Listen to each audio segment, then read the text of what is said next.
Hello, everybody, and welcome back to the Kelly Green Hour. It has been a little bit of time, but we are back as minicamp is over, and we are less than a month away until training camp kicks off in Philadelphia and around the National Football League. I'm your host, LJ Harrell, and as always, I am joined by my co-host, Connor Donald. Connor, it's been a while.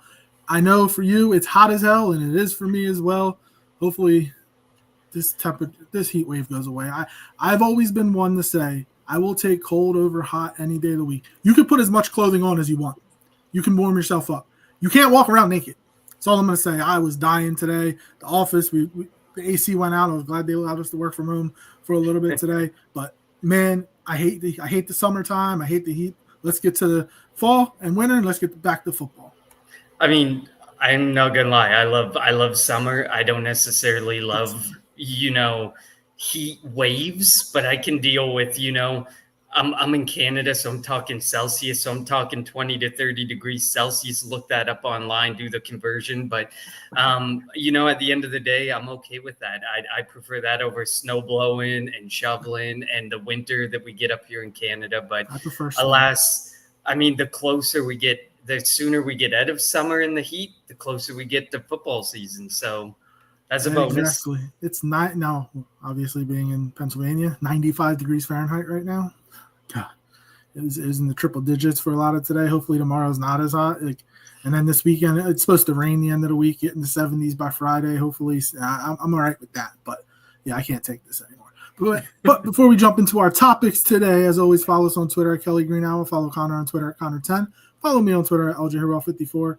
And follow the Eagles Pinpool Network on Twitter, YouTube, and Facebook, and wherever you get your podcast at Eagles Pinpool Network. And if you're tuning in live, let us know your thoughts on your position, the position battles you're looking forward to seeing in training camp. The Eagles don't really have many, but there are some. Any free agents that you would be interested in seeing? The Eagles poach. I did my early 53-man roster, and I already had to get rid of Jair Alexander because I thought that the Eagles were going to potentially go after him, but he ended up in Baltimore. So I had to add a different name to that. But yeah, let us know your thoughts. Anything that you want us to discuss. We're going to try to get a couple of episodes over the up until training camp before we have the real things that we can dive into. And any topics that you want us to discuss, we are all for it. As we look to discuss stuff, get some guests on. But yeah, so Connor, let's start off with free agents. There's again this team. One minute. I think we should start with that Bryce Huff reaction because we haven't been on the air since the Bryce Huff deal. So I mean, my reaction, I guess, would be the fact that Howie was able to get anything for a guy that he was just going to cut. I guess that's good, and they got a pick that could become a fourth rounder, if I'm not mistaken, right? They got a fifth that could become a fourth. So like to be able to get that, and Huff Huff was productive in Saleh's system with the Jets, so he could potentially have, a season in which he gets 6, 7, 8 sacks. Who knows? But I mean, the Eagles don't face the Niners. He's not gonna bother the Eagles. It was a mismatch. I mean, it's crazy that the Eagles were able to win the Super Bowl, have as great of a season as they had, and how he made one of his biggest blunders that he's made, when it comes to signing free agents and Bryce Huff. Yeah, I mean, it may like I've been saying on X, it may have been one of the worst, free agent signings that he's done. I mean, if you list the top 5, top 3, that's probably going to stay in infamy as the top 3, top 5 worst. I mean, I honestly just thinking back in my memory of when Howie took control and the moves he's made, I think it might be the top 1. I don't think there's one that gets worse than that. I mean, he's made some draft blunders. If we're going to go draft blunders or we're going to talk free agent blunders, you got to separate them a bit. But if we even put them together, it's probably a top 3 worst move made by Howie since he became the whatever his title is, executive of football operations or whatever he's called now. But I mean, at the end of the day, I agree with you. It was either he was going to stay on the roster and we were going to end up holding him until the end of next season and cut him when it made more sense, or they were going to pick up that option that was coming up and they were going to figure out a different way to spread the money and they were going to deal him. And that's exactly what they ended up doing. We saved a little money this year. It costs us next year. But at the end of the day, we get out from under a contract that was not going to benefit us. And let's face it, when Vic Fangio puts a guy in the doghouse, they stay in the doghouse and they're not coming out of it. And you knew that if he ended up having to stay on this roster, that was one roster spot that we couldn't use. And I did a way too early 53-man roster projection too. And I know we're about to hit on some available free agents, but I mean, I could pick a 53-man roster with ease and still had 3 or 4 guys left over that I wish I could have on the roster. So it's going to be interesting to see what happens through training camp and through the preseason and who ends up making the roster, who becomes like the Thomas Booker of this year, because Thomas Booker came out of nowhere last year. And now this year, I mean, he's got to show something big to end up making the roster, but it's going to be interesting to see who they cut, because I think there may be a couple of surprises that get cut that other teams will ultimately end up picking up. We say this every single year, though, and then where we probably overrate some people, but I think that there's going to be a couple really surprise cuts that end up having to come out of all of this. Oh yeah, there is, and there's going to be a lot of teams that are waiting to see who the Eagles get rid of, and then they'll pick them up on their roster. One more thing when it comes to Bryce Huff, they also could have held on to him through training camp. An injury happens, and then somebody, trades for him because they needed him. But look, the fact that Howie got what he got, can't blame it. I mean, the Eagles are going to have like 1,000 draft picks next year, so. I'm still shocked that the Eagles they made 10 draft picks this year and also signed like 7 or 8 undrafted free agents, and like they're bringing them on for a team that is pretty much as set as can be. I mean, they still brought a lot of young talent in, and it's crazy thinking about how the defense went from one of the oldest defenses in the NFL. They're going to be one of the youngest. Like, you don't have Brandon Graham, you don't have Darius Slay anymore. The old guy in the defense is Zach Bond. He's been here for 2 years. Like, just thinking about it, there's not many old guys on this team, on this defense. When you think about it, they're a young defense. Are they going to be the number 1 defense in the NFL like they were last year? Probably not. Like, the schedule's tougher. You got to again. No, we had 3 or 4 new starters. There were a handful of new starters last year. Will Zach Bond have the same impact, the same season that he had as his first year with the Eagles? Potentially, when he finished second, I think, in NFL Defensive Player of the Year.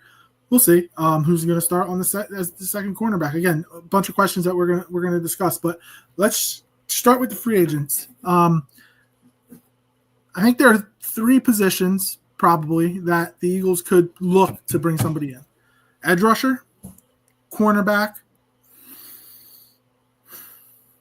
and the third one I'm indifferent on it. Third one can be a safety. I mean, they're still young, very young at the safety spot, probably light too. Maybe receiver. I'm not big on them bringing in a receiver because I think Jahan Dotson's going to be better this year. We saw what he did down the stretch last year. I don't anticipate A.J. Brown and Devontae Smith getting hurt and missing extended periods. That's the only way that they'd want to bring in a receiver if that were to happen. They're set on the offensive line. I don't know any other positions that kind of maybe inside backer, because with Nakobe Dean and Jahad Campbell, who knows when they're going to be ready to get going. It's Ball and then Trot. That's all I can really think of right now. I mean, Small London, who's a fresh, a rookie. Any other positions that you can think of? I mean, no, and I really feel like wide receiver is more of, there's a lot more fans that feel like it's a need because they're worried about, A.J. Brown has missed time in the past. Devontae Smith has missed some time, but never, like you said, these extended periods of time that cost them large chunks of season. And I feel like that's where people are most worried about, is because the people behind them, it's like, Jahan Dotson, can he step up and be the number 1 or the number 2 wide receiver in a pinch? We don't really know. And a lot of people aren't buying into it because of last season and how he played. And then Terrace Marshall, it's like the typical Howie Roseman move. Failed second round pick, good chance to, have a fresh start, new scenery, better offense. Maybe he can step up. Johnny Wilson and Anaya Smith were, pretty underwhelming last year.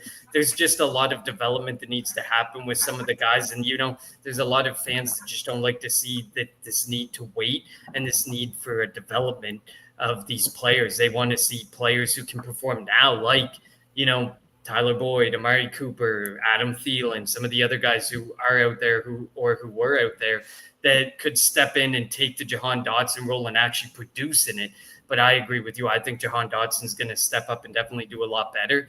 And you can't continue to just throw draft picks at wide receivers and not take a chance and continue to try and see what you have in them and use them. So I wouldn't be surprised to see them almost right now on my way to early 53-man roster prediction. I have them running it back with the same 5 guys. I don't even have Terrace Marshall making it, but training camp in the preseason can definitely show a lot and can change the opinions of people and can shift the feeling of, a need or the thoughts on a player very quickly, as we've seen in the past.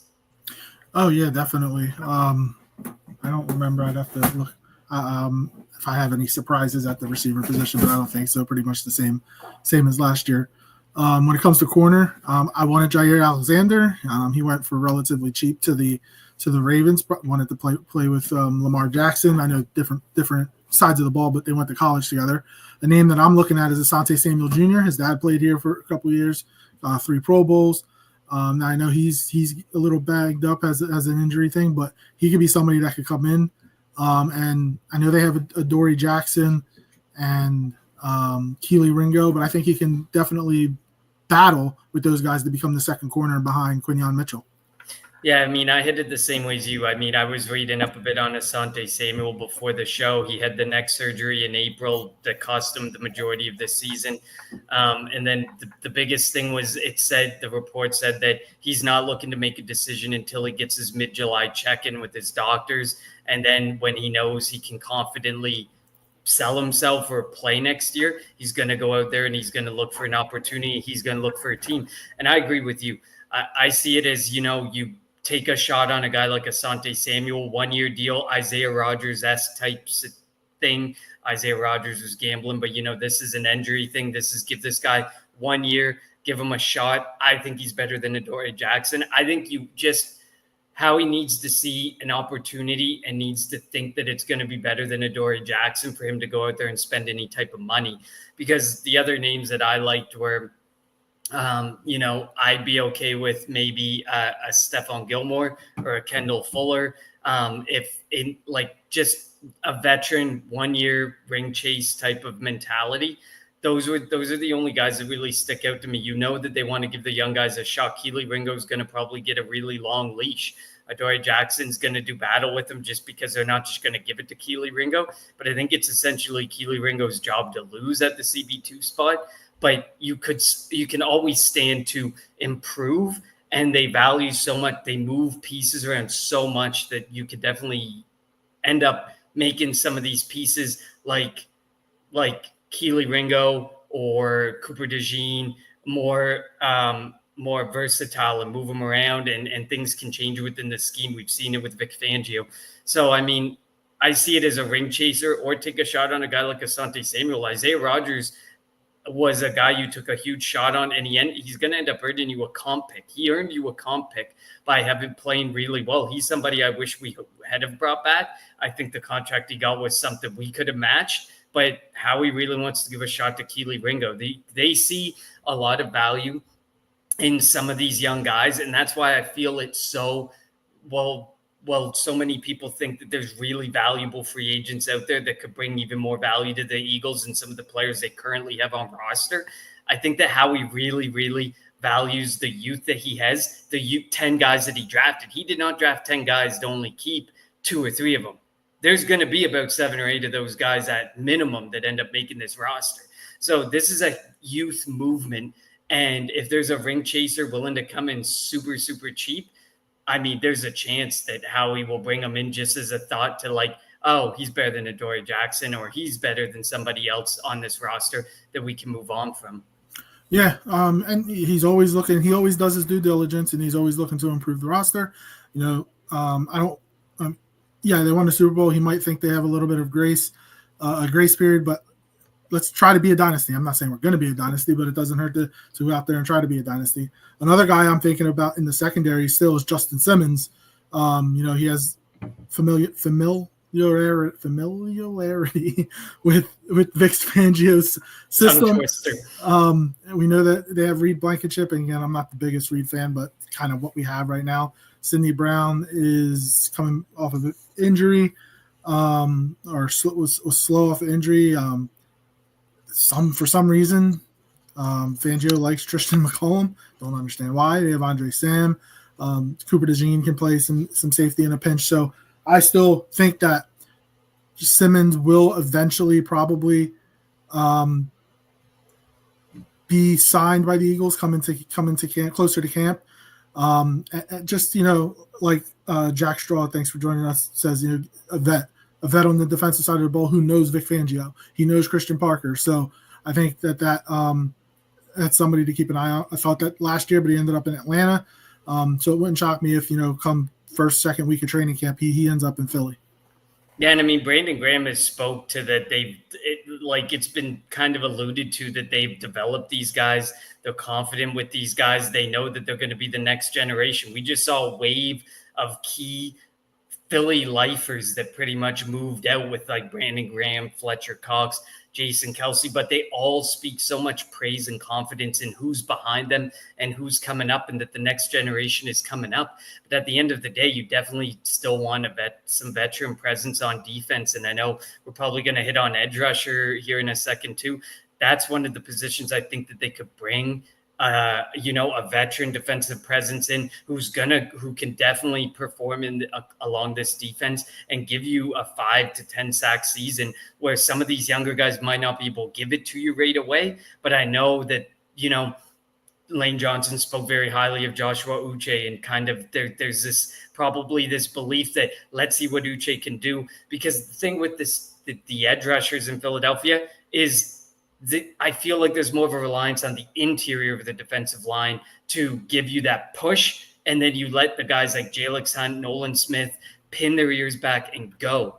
And you're not necessarily getting that out of any of these guys in free agency, but I feel like it would pay to have a guy like Von Miller or Jadeveon Clowney or some type of veteran presence in there who is also going to perform and put up numbers, whether he's playing 40% of snaps or 80% of snaps. He's going to perform and they're going to put up numbers. So I'm really interested to see what happens with that regard, because I know Jalix Hunt, out of the reaction at a minicamp from a lot of the reporters, is that Jalix Hunt is having an incredible mandatory minicamp and like the spring portion of the season. So it'll be interesting to see. Like, he was one of those guys like Jahan Dotson, who also came on at the end of the season, had a massive Super Bowl performance. And then of course Nolan Smith, I mean, his development went from development to develop throughout all of last season, and he exploded onto the scene. So I think that the Eagles have a ton of faith there. I just feel like there's an opportunity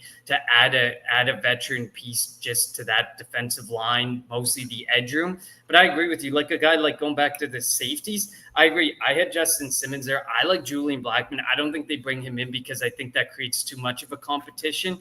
And I think that there's, it's clearly Reed Blankenship. As much as me and you, he's a vein of our existence. We talk about how he just shot out of a cannon, and that doesn't necessarily always make tackles. He misses a lot of tackles, not always the world's best in coverage. He's not going anywhere. The Eagles love him, and I'm just waiting for the day that he gets his big contract extension that we're going to sit there and be like, did he he deserved it, but do we really need to pay this guy this money? Because it seems like every safety we bring in to replace someone is able to admirably step into the role and continue to do a really good job. I don't know. We've been to the last two Super Bowls we've had CJ GJ, and I know I know we talked about that move last episode, yeah, and I know I know that they love Sidney Brown, and I know that they obviously drafted Makuba. The Eagles do. The Eagles do, but does Vic Fangio, because he played Tristan McCollum in front of him and whatnot. So I don't know if Fangio likes Sidney Brown as much as the Eagles do. Dan South Philly Show says, I'm good with what we have on the D-line. I'm more concerned with the depth of our DB room. I mean, I tend to agree. I just think that they're more willing to give a leash to the DB room, if you know what I'm saying. Like, they want Sidney Brown to win the job. They want Makuba to win the job. They want Ringo to win the job. They're giving a leash to these guys Whereas the defensive line, I feel like there's not a ton of depth. You look at the interior defensive line rotation, Jordan Davis is not a guy who's going to play more than 50% of snaps in a season. So you automatically have to know that you're rotating multiple guys in to cover that. How Moro Joma, I know he's like the big breakout guy that like Nolan Smith of 2025, but like, is the same production going to stand up if he has to play 80% of snaps or 70% of snaps, like a Milton Williams type load? Like, and then the edge rushers I get, we love Jalix Hunt, we love Nolan Smith. Nolan Smith just burst on the scene, and Jalix Hunt, I think, probably still has some more development to do. I just feel like they have more. I feel like I have more faith in the defensive back room and the faith in what the Eagles are doing in the cornerback and safety room than maybe the depth of the defensive line goes. I mean, and the secondary is going to be thrown into the fire when you look at the schedule. You have Dallas, and as much as we hate Dallas, I mean, CeeDee Lamb, George Pickens, they got weapons on the outside. The Chiefs are always the Chiefs, and then I forget who week 3 is, but then like they also have Tampa, who they drafted Mbuka like to go along with Godwin and Evans. So like they're going to be thrown in there. So I think you would want to get some vets in the secondary, and I'm not saying they have to be out there as starters, but guys that have played the game that can help the young guys that are going to be out there, and if need be, they can be thrown in the fire. Speaking of the defensive line, Jadeveon Clowney is an interesting one. I mean, I think in the past he said he would never play here, but obviously if you're going to get a check, you're going to get a check. And we know his history with Eagles fans spearing Carson Wentz in a playoff game, in a game that if Carson Wentz doesn't get hurt, the Eagles are going to win. I mean, they almost won the game with what the heck is the quarterback's name now? Oh, McCown. They almost won the game with McCown, and he ended up hurting his hamstring or something like that. So, like that would be an interesting take. Zadarius Smith, or maybe it's Howie's lurking because Trey Hendrickson, T.J. Watt, like there are guys out there that are looking for contracts that haven't gotten them yet, and they're probably going to eventually get them. I'm not saying that that's not going to happen, but who knows if Howie's just not lurking and the price comes down a little bit and he tosses. A couple, again, 10, 12 draft picks next year, tosses some draft picks over the next couple of years to the Steelers or the Bengals and gets his edge rusher. And then we're going to have a totally different discussion about the look of this defense. I'm not saying it's going to happen, but you can never not say, oh, Howie's not going to do anything. Howie's always lurking. He's lurking on the Hendrickson situation. I don't know if Hendrickson and the Bengals are in a mess. They drafted Hendrickson's replacement in Stewart, who won't sign his rookie contract because of language issues and in the contract. And then you got Trey Hendrickson, who's literally telling it like it is, saying that they're not, negotiating in good faith and stuff. And I mean, at the end of the day, Howie's not a market resetter. Howie's kind of he is a market resetter, but on the lower end. I just don't see like he extends his own guys at new market rates that end up creating these massive markets as we've seen. And I just don't necessarily believe that he wants to be the one to reset the market with that Trey Hendrickson or a TJ Watt at $35 million a year or whatever that might cost. But that's not to say that he, if the right opportunity comes up and if the opportunity presents itself, you'd be crazy not to do it. And the guy you have the most faith, one of the managers you probably have the top 3 most faith in the NFL to get something done with one of those 2 guys is going to be Howie Roseman. I think Pittsburgh gets it done with Watt, but I think Hendrickson's an interesting case. I think Hendrickson and Stewart have spoken out so much that I can see Hendrickson. The Bengals are so dysfunctional. The Bengals are such a dysfunctional organization. I know they just don't want to write the check up front, despite how much they're worth. They don't want to put the money up front and the faith in their management to make the decisions. It's unfortunate. Which is why I think the NFL is going after that. Like, obviously, Jeffrey Lurie is willing to put out that money up front, and a lot of teams aren't, and that's how the Eagles can kind of fluctuate or can fudge with the salary cap a little bit with the dumb years and whatnot. So. I don't know. It'll be interesting to see. Again, I'm not saying it's going to happen, but I'm always, Howie is always keeping an eye out because if he can make a move, he's going to make a move. I'm still like down south Philly says he's the opposite. He has more faith in the D-line rotation. I'm okay with our guys stepping up, but who plays the Rodgers role when Keely needs a blow, or if Makuba or Sidney are out for a game or two? I mean, we could say the same thing for the D-line. I mean, we lost Milton Williams. Now, I don't know if it was Milton Williams worth all the money he got against playing next to Jalen Carter, sure, but he's not going to be playing against or next to Jalen Carter, and he's going to be playing in a different system in New England. So there's a chance that like he's not going to look like the guy that the Patriots thought that they were signing. I wasn't. I mean, Josh Sweat. I was like, did I want us to re-sign Josh Sweat? No, but like you're gonna have to. If Hunt is replacing him, then who's going to replace Hunt?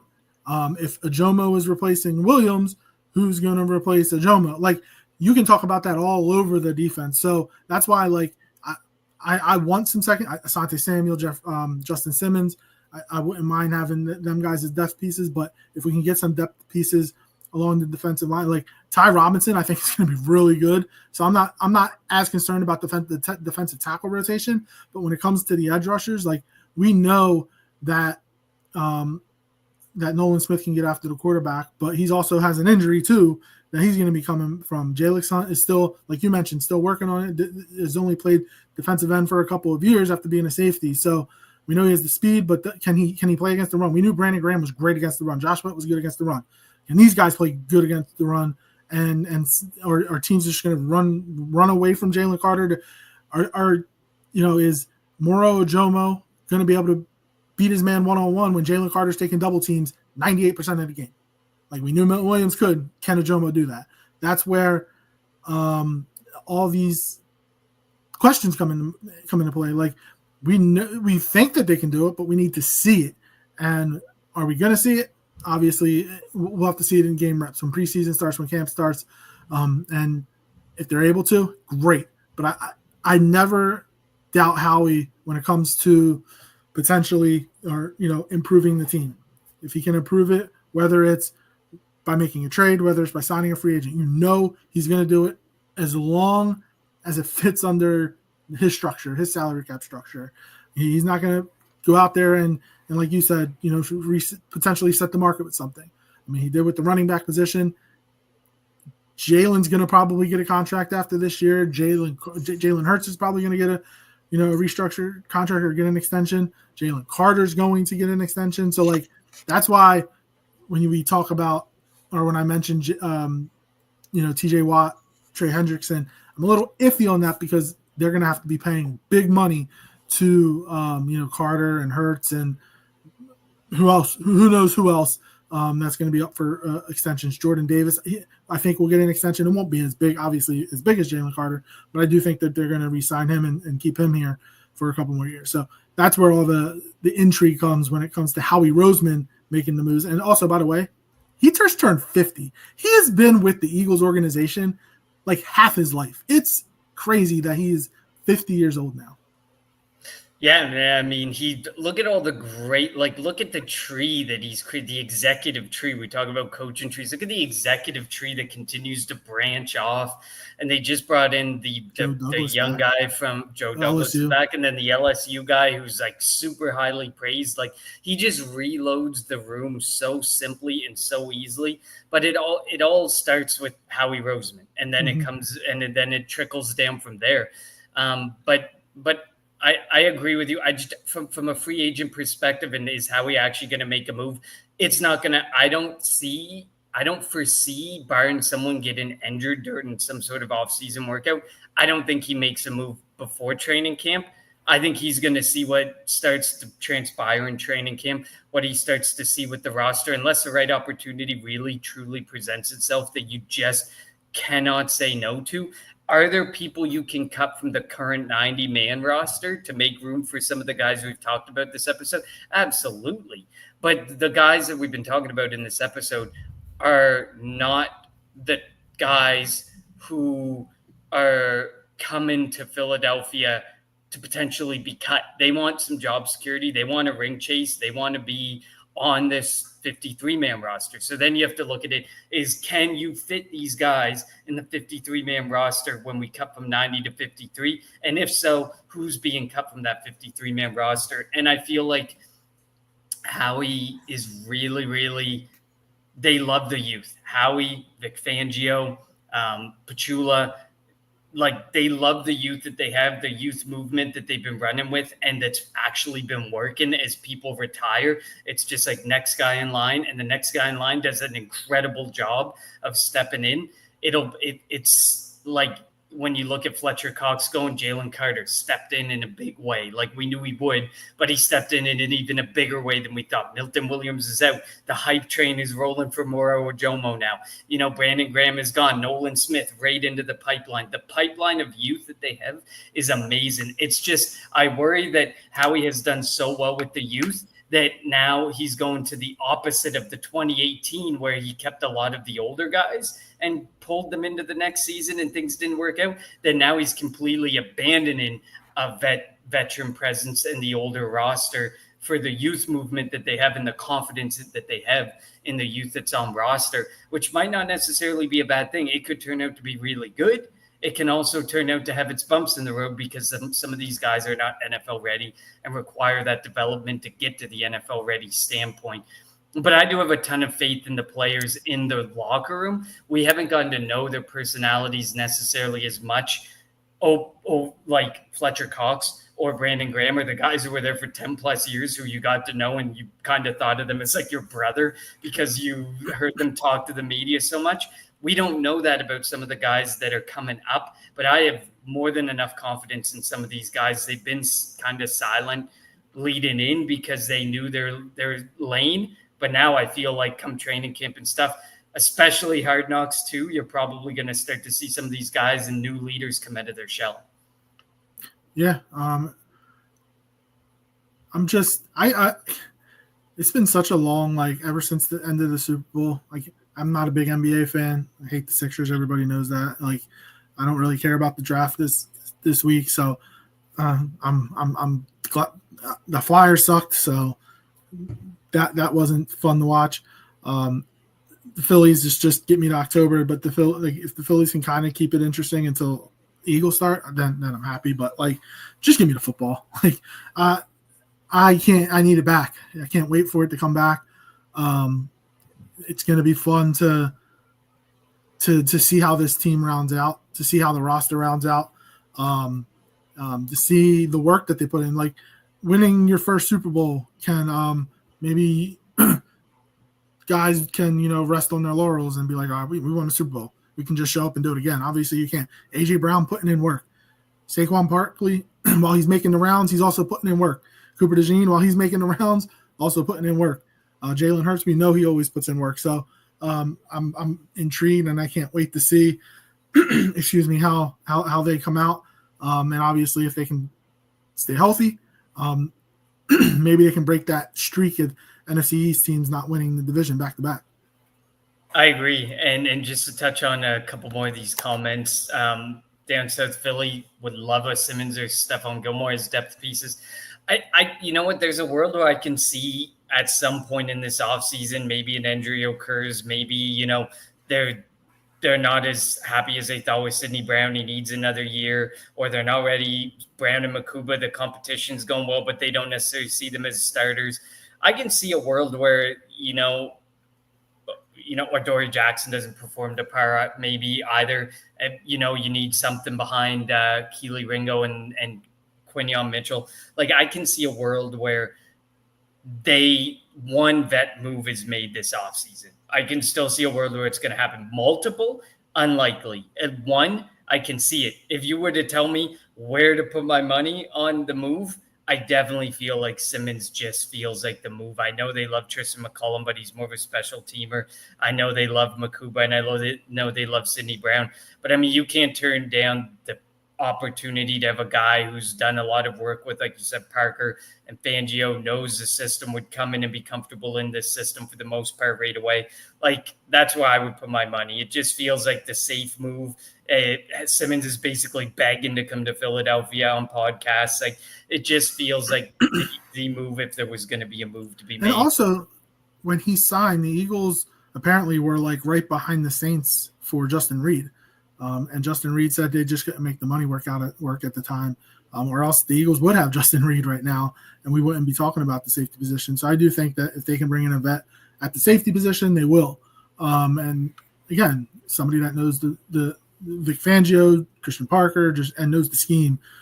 So like he wouldn't need to be brought up, he wouldn't need to learn on the fly when it comes to the defense. Obviously, new wrinkles here and there, but other than that, he knows what the expectations are of of Fangio and Parker.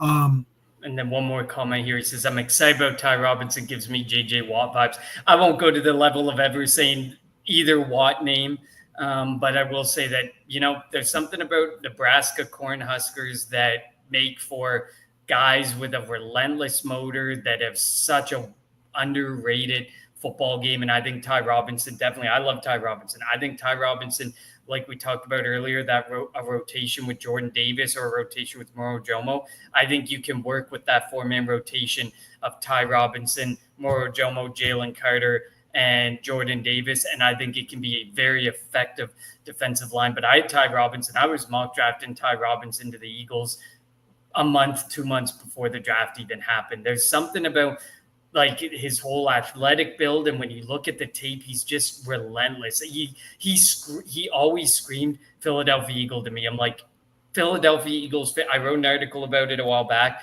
in my mock draft article, and I said Ty Robinson screams Philadelphia mentality and the type of player Philadelphia Eagles fans are absolutely going to love. And I'm hyped that they got Ty Robinson. Won't go to the Watt level yet, but we'll see about that. Yeah, and I mean, putting him next to Jalen Carter, it could be a lot of fun if he lives up to the quote unquote hype. Let's see. Yos says, I'd bet on a trade for an up and coming defensive lineman over any of the older vets or big names. I'm trying to think off the top of my head quickly who that could be.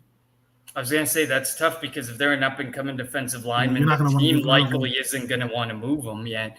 So it makes it difficult. It would have to be like, somebody that's coming at the end of their rookie contract. That might be having some internal issues like Trey Hendrickson and getting another contract. Like Micah Parsons. No kidding. Well, I'm kidding. It's not going to happen. It's not going to happen. But I agree with that one. Like that's one of the ones like they just got to get it done. I mean. But I mean, we hate the Cowboys. I love seeing that, so I ain't gonna lie about that. But 3 players are gonna take up 90% of their salary cap. But and it's not in the Howie Roseman DNA to buy an up and comer. He likes to give second chances to guys who have failed in other places like Terrace Marshall, Jahan Dotson. Isaiah Rodgers with his gambling issue, no one really wanted to give him a shot, and we gave him a shot. Like that's the Howie Roseman mentality. It's not to buy the guy that's going to cost you massively after 1 year on their next contract. It just isn't in the Howie Roseman DNA. And one thing I will say though, Howie does use. I mean, the last couple of years he's made a move going into camp to bring somebody in. CJ back in 22. When they made that trade with the Saints, nobody expected that to happen, and boom, CJ was an Eagle. Jahan Dotson last year, so Howie works under the radar, and it wouldn't shock me. We get to that first week of training camp, and the Eagles make a move. I'm not saying it's going to be for a big name, but he makes a move for a position of need, whether it's an edge rusher, whether it's a corner, whether it's a safety.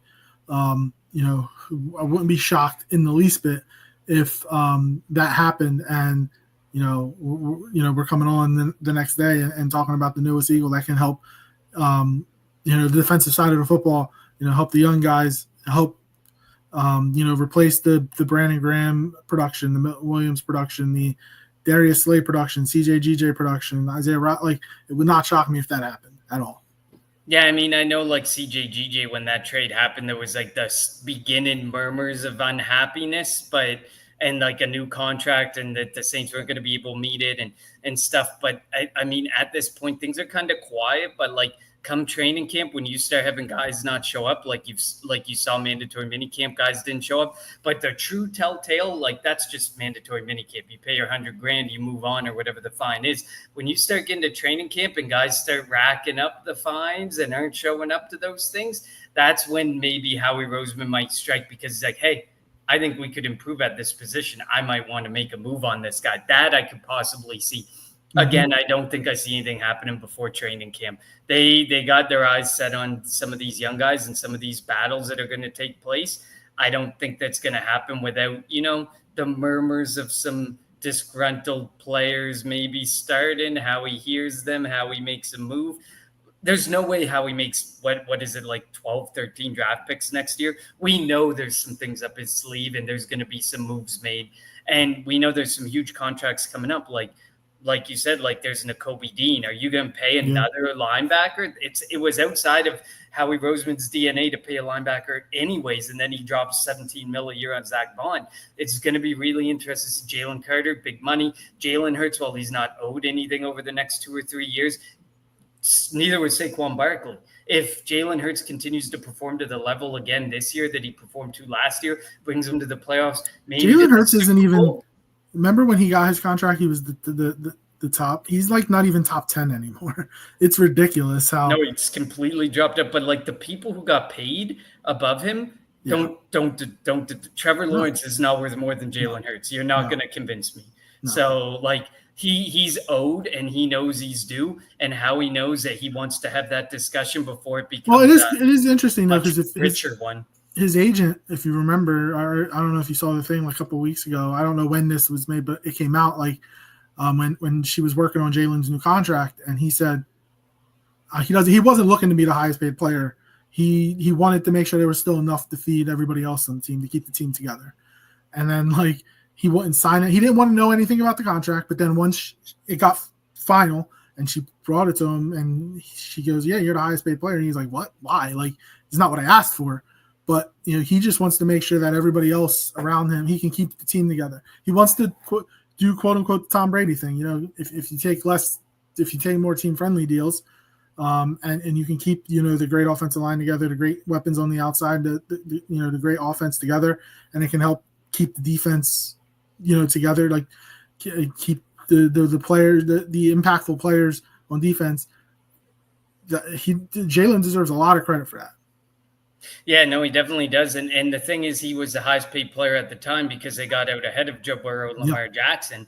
And also being the highest paid player from a Philadelphia Eagle, Howie Roseman standpoint, doesn't mean you're the highest paid player in the same vein as how other players see it when they become the highest paid player. And I think that that's important, that he became the highest paid player, but the way that Howie does his contract, I want to use the word rigs because it feels like he rigs the contracts and that feels like the right word for it, but it sounds so diabolical. If Goodell has his way, he's going to do away with that, unfortunately. And well, Goodell's been making his best effort to ban the tush push, and it's not working. So I feel like, eventually, unless you make the salary cap like the NHL, where it's literally you're paid what you get annually, that like there's no other way that you can really kind of get around it. And the NFL players will never agree to it. It just isn't going to happen because at the end of the day, you get your fully guaranteed contract, but it's going to be less money. And that the owners are going to say, well, I'm going to pay less money. I want to pay less money. I'm not going to pay fully guaranteed like that. So I feel like Rodgers got yet another uphill battle to go to combat the Philadelphia Eagles and their way of, I don't even think it's like bad what they're doing to the system. Like when the tush push ban talk was in effect, everyone literally pulled the numbers for QB sneaks, and they were more effective as QB sneakers. Yeah. So like Howie's just going to find another way to play with the system. It's in the nature. But Howie's going to have if it would have gotten banned, they could use Ty Robinson. What was he, like 8 of 9 when he was at Wisconsin or something like that? AJ Dillon, like the guy Harrison Bryant, who they brought in at tight end. Like I think the Eagles were preparing for it, but they don't have to worry about it for at least for this year. Yeah, sorry, we jumped into, Goodell conspiracy theories, but anything else you want to hit on before we wrap this up? Nothing I can think of. I know as we head into training camp over the next couple of weeks, we have our 53-man projection, our very early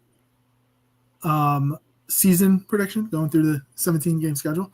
I actually already have mine done, I think, so I'm intrigued to get your thoughts on yours for the Eagles, and then that's something we'll obviously do probably towards the end of preseason as the rosters become more rounded out and we know who's actually going to be on each team. So I'm looking forward to that. But yeah, do you have anything? No. I mean, it's the dead of the off season at this point, and it's probably the worst part because, like, it feels like it used to feel so long between the Super Bowl and the draft, like even the combines and these Senior Bowls and bowl games, and now it just feels like it's Super Bowl 2 weeks off, combine, Senior Bowl, these bowl It's also showing. like the Eagles didn't really play up until the Super Bowl. Now they're like one of the premier teams, and they're playing late. So it seems like the This is true. offseason's truncated now because you get the Super Bowl, and then boom, you go right into the combine, and like you mentioned, all the all-star games for colleges and free agency. It all like hits one-on-one. Now we're in this dead zone. And as I always say, no news is good news. If no players are out there doing stupid crap, and they're not headline, their names aren't headlines in the news, I'm fine with that. I'd much rather not hear anything from the Eagles up until they're reporting to Lehigh, or not Lehigh. I wish it was Lehigh because I would go. Reporting to the NovaCare for camp. I mean, I know like that no news is good news, and the only news over the last couple of days has been Kendall Lamb's comments about, and we already knew the culture of Miami was trash. But I mean, what he said about what they do in Philadelphia, like even more insight, like at the end of a day, they talk about like what's going on with themselves, personal lives and mentally and stuff like that. It's such a amazing culture that Nick Sirianni, I don't care because this culture is definitely driven a lot by Nick Sirianni. I don't care. Like we were critical of Nick Sirianni at this, earlier on in this season, and we've been critical of Nick Sirianni. But one thing we've always said about Nick Sirianni is he's an amazing culture builder, and he's a player first type of guy. Mm-hmm. And it continues to show every time someone makes a comment, you learn more about what they do behind the scenes. And it's like, wow, like this guy is like, this is the type of manager you want in your workplace. Exactly. So, I mean, that was the only other comment call out. The Kendall Lamb thing was like, I was like, wow, like every time someone says something about the culture in Philly, it just makes me sit there and be like, damn. Like, it's also why like players like to stay, even if they go elsewhere, they want to come back here, whether it's just to be in the area, whether it's to be around the team, whether, even after retirement, or whether it's to try to work in the front office or something. Like they want to be in this area. So like we have, at the end of the day, we have absolutely ravenous fans who will rip your head off if you mess up. But at the end of the day, the culture is great, and you wear that green, and those same fans, if you put all your heart and soul into it, they will step in front of you and go to war for you. So 1,000%. Well, felt good to talk a little bit of football. I'm looking forward to the next couple of weeks as we head into training camp. I can't wait so we can start talking about practices and battles and if the Eagles are to bring in any other players and how that could affect our 53-man rosters. As always, follow us on Twitter at Kelly Green Hour. Follow Connor on Twitter at Connor10. Follow me on Twitter at LGHurrell54. And follow the Eagles Pin Pool Network on Twitter, YouTube, Facebook, and wherever you get your podcasts at Eagles Pin Pool Network. We appreciate all the comments in the comment section. We'll be back next week. We'll surprise you with something. I mean, it's going to be one of two things, probably. Our schedule, talk schedule a little bit, or our very, very early 53-man roster. For Connor, I'm LJ. Thank you for tuning in to the Kelly Green Hour.